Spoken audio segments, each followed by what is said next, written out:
Do you ever sit down with the intention of getting things done and then somehow end up scrolling your phone for an hour? Or staring at a blank page, wondering why motivation feels like it left the building? You're not alone. Most of us struggle with laziness, not the kind where you're completely unmotivated, but the slow, creeping kind that keeps you stuck, watching life pass by. And here's the kicker: laziness isn't a character flaw. It's often a habit, a collection of tiny, unnoticed behaviors that quietly drain your energy and momentum. But what if I told you that with just a few micro habits, the same laziness could actually work for you? That the very small, almost invisible actions you take each day could turn procrastination into progress, almost automatically. Sounds like a dream, right? Well, that's exactly what we're going to break down today.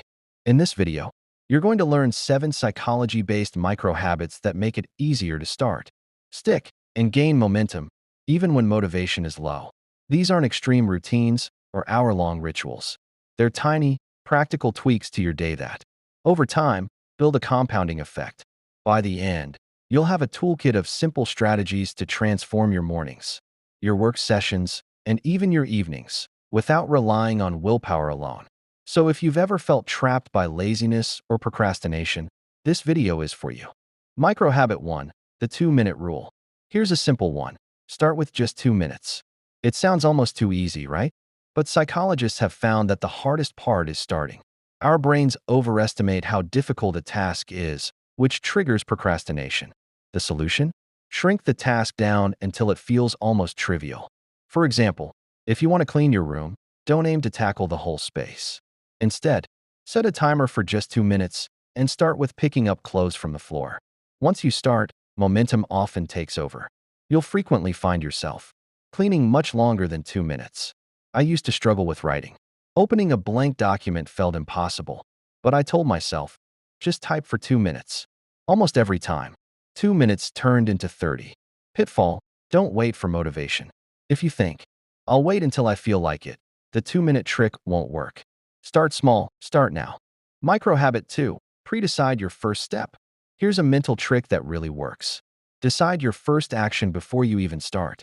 When we procrastinate, it's often because our brain is overwhelmed by options. Should I start with emails, research, or planning? Each choice is a tiny mental battle, and your brain often defaults to comfort, usually scrolling social media. Instead, pre-decide. For example, tonight, write down. Tomorrow, first thing, I will open my notebook and write 3 ideas. This removes decision fatigue and creates a clear starting point. Culturally, some high-performing students in Japan use this method. They decide exactly what part of a task they'll tackle first, even if it's just a single paragraph or one math problem. It drastically reduces procrastination.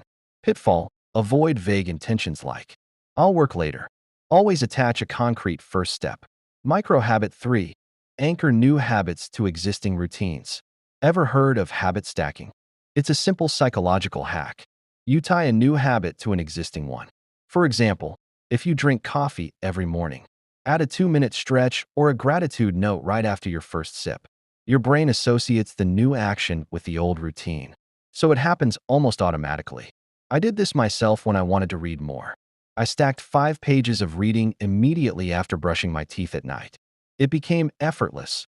Brushing my teeth now triggers reading almost like clockwork. Pitfall: don't try to stack too much at once. One tiny addition is enough. Otherwise, it becomes overwhelming. Micro habit 4, use temptation bundling. This one's fun. Combine something you love with something you should do. Psychologists call it temptation bundling. For example, only allow yourself to listen to your favorite podcast while exercising, or watch that show you love only after completing a 15-minute study session. This works because your brain starts to associate work with pleasure. Laziness loses its grip because you're giving it a little reward, while still being productive. I tried this during my freelance writing days. I only allowed myself to play my favorite lo-fi playlist while actually writing. Suddenly, writing wasn't a chore, it was enjoyable. Pitfall: make sure the temptation is controlled. You don't want to binge Netflix and skip the habit entirely. Micro habit 5, visual micro-progress. Momentum thrives on visible progress. Even small wins create a dopamine hit, which reinforces the habit loop. Try using a simple habit tracker, a sticky note, or even a checklist. Cross off tasks as you complete them. The visual cue of progress motivates you far more than abstract goals like be productive. A famous example, Jerry Seinfeld's don't break the chain method. He'd mark an X on the calendar for every day he wrote jokes. Seeing the chain grow kept him consistent. I do this with daily journaling. Even if I write just one line, I cross it off. That tiny visual reward keeps me from skipping days. Pitfall, don't focus on perfection. Missing one day isn't failure, it's just data. Keep the chain going. Micro habit 6, set tiny time limits. When a task feels overwhelming, our brain shuts down. Here's a counterintuitive trick, set ridiculously small deadlines.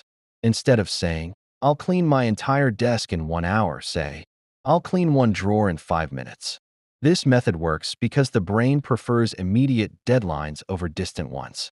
Small, timed sprints reduce mental resistance and naturally build momentum. I use this in language learning. Instead of studying for 1 hour, I set a timer for 7 minutes.